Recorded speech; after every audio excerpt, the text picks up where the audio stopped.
My name is Denise Vroman, and I live in Smithfield, Illinois. Chapter 3, the July chapter. The first day of July, Sylvia found a little birch bark boat full of strawberries at the beach in the hollow. They were the earliest of the season. The old lady had found them in one of her secret haunts. They would have been a toothsome addition to the old lady's own slender bill of fare, but she never thought of eating them. She got far more pleasure out of the thought of Sylvia's enjoying them for her tea. Thereafter, the strawberries alternated with the flowers as long as they lasted, and then came blueberries and raspberries. The blueberries grew far away, and the old lady had many a tramp after them. Sometimes her bones ached at night because of it. But what cared the old lady for that? Bone ache is easier to endure than soul ache, and the old lady's soul had stopped aching for the first time in many a year. It was being nourished with heavenly manna. One evening, Crooked Jack came up to fix something that had gone wrong with the old lady's well. The old lady wandered affably out to him, for she knew he had been working at the Spencers all day, and there might be crumbs of information about Sylvia to be picked up. "I reckon the music teacher's feeling pretty blue this evening," Crooked Jack remarked, after straining the old lady's patience to the last verge of human endurance by expatiating on William Spencer's new pump, Mrs. Spencer's new washing machine, and Amelia Spencer's new young man. "Why?" asked the old lady, turning very pale. Had anything happened to Sylvia? "Well, she's been invited to a big party at Mrs. Moore's brother's in town, and she hasn't got a dress to go in," said Crooked Jack. "They're great swells, and everybody will be got up regardless. Mrs. Spencer was telling me about it. She says Miss Gray can't afford a new dress because she's helping to pay her aunt's doctor's bills. She says she's sure Miss Gray feels awful disappointed over it, though she doesn't let on. But Mrs. Spencer says she knows she was crying after she went to bed last night." The old lady turned and went into the house abruptly. This was dreadful. Sylvia must go to that party. She must. But how was it to be managed? Through the old lady's brain passed wild thoughts of her mother's silk dresses, but none of them would be suitable, even if there were time to make one over. Never had the old lady so bitterly regretted her vanished wealth. "I've only $2 in the house," she said, "and I've got to live on that till the next day the egg peddler comes round. Is there anything I can sell? Anything? Yes, the grape jug." Up to this time, the old lady would as soon have thought of trying to sell her head as the grape jug. The grape jug was 200 years old and had been in the Lloyd family ever since it was a jug at all. It was a big pot-bellied affair, festooned with pink gilt grapes and with a verse of poetry printed on one side, and it had been given as a wedding present to the old lady's great-grandmother. As long as the old lady could remember, it had sat on the top shelf in the cupboard in the sitting-room wall, far too precious ever to be used. 2 years before, a woman who collected old china had explored Spencervale, and getting word of the grape jug, had boldly invaded the old Lloyd place and offered to buy it. She never, to her dying day, forgot the reception the old lady gave her. But being wise in her day and generation, she left her card, saying that if Miss Lloyd ever changed her mind about selling the jug, she would find that she, the aforesaid collector, had not changed hers about buying it. People who make a hobby of heirloom china must meekly overlook snubs, and this particular person had never seen anything she coveted so much as that grape jug. The old lady had torn the card to pieces, but she remembered the name and address. She went to the cupboard and took down the beloved jug. "I never thought to part with it," she said wistfully, "but Sylvia must have a dress, and there is no other way. And after all, when I'm gone, who would there be to have it? Strangers would get it then. It might as well go to them now." I'll have to go to town tomorrow morning, for there is no time to lose if the party is Friday night. I haven't been to town in 10 years. I dread the thought of going, more than parting with the jug, but for Sylvia's sake. It was all over Spencervale by the next morning that old Lady Lloyd had gone to town carrying a carefully guarded box. Everybody wondered why she went. Most people supposed she had become too frightened to keep her money in a black box below her bed when there had been 2 burglaries over at Carmody and she had taken it to the bank.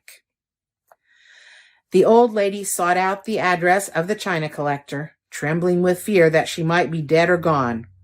But the collector was there, very much alive, and as keenly anxious to possess the grape jug as ever.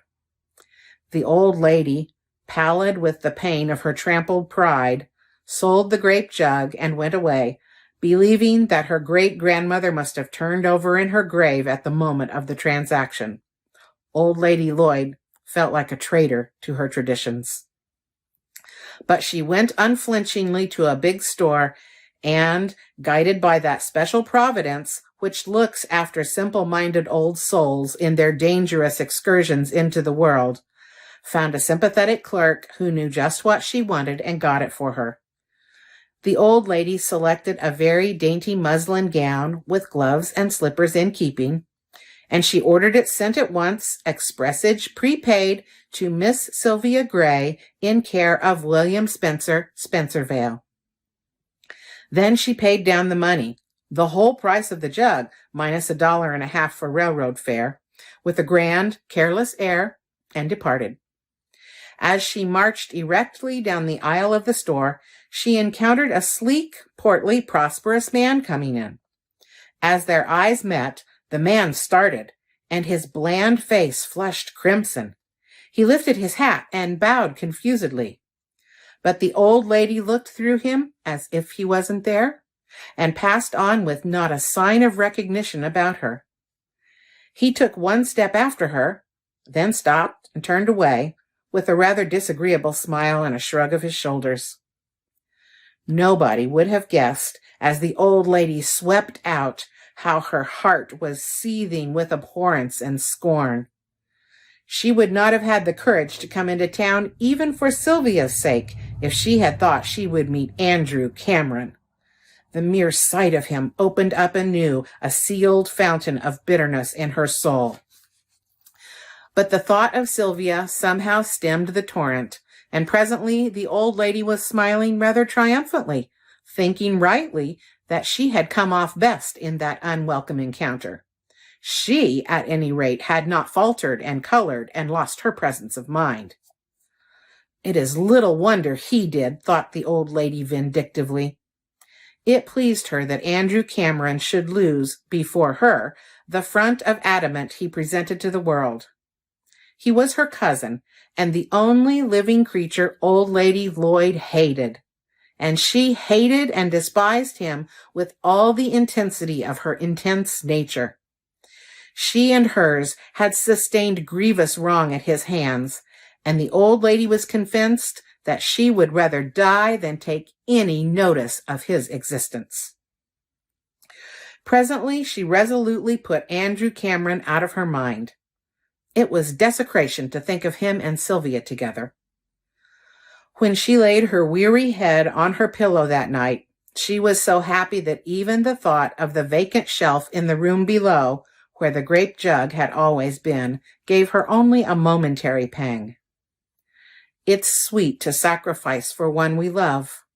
It's sweet to have someone to sacrifice for, thought the old lady. Desire grows by what it feeds on. The old lady thought she was content, but Friday evening came and found her in a perfect fever to see Sylvia in her party dress. It was not enough to fancy her in it. Nothing would do the old lady but seeing her.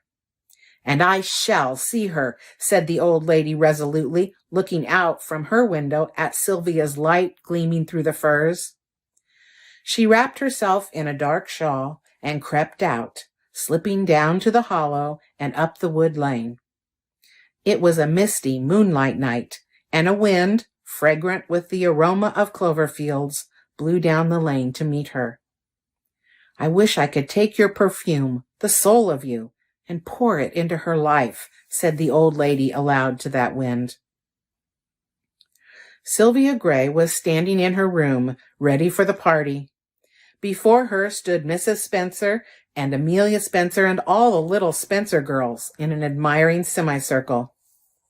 There was another spectator. Outside, under the lilac bush, old Lady Lloyd was standing. She could see Sylvia plainly in her dainty dress, with the pale pink roses old Lady Lloyd had left at the beach that day for her in her hair. Pink as they were not so pink as her cheeks, and her eyes shone like stars. Amelia Spencer put up her hand to push back a rose that had fallen a little out of place, and the old lady envied her fiercely. "That dress couldn't have fitted better if it had been made for you," said Mrs. Spencer admiringly. "Ain't she lovely, Amelia? Who could have sent it?" "Oh, I feel sure that Mrs. Moore was the fairy godmother," said Sylvia. "There is nobody else who would. It was dear of her. She knew I wished so much to go to the party with Janet. I wish Auntie could see me now." Sylvia gave a little sigh in spite of her joy. There's nobody else to care very much. "Ah, Sylvia, you were wrong. There was somebody else. Somebody who cared very much. An old lady with eager, devouring eyes who was standing under the lilac bush, and who presently stole away through the moonlit orchard to the woods like a shadow, going home with a vision of you in your girlish beauty to companion her through the watches of that summer night."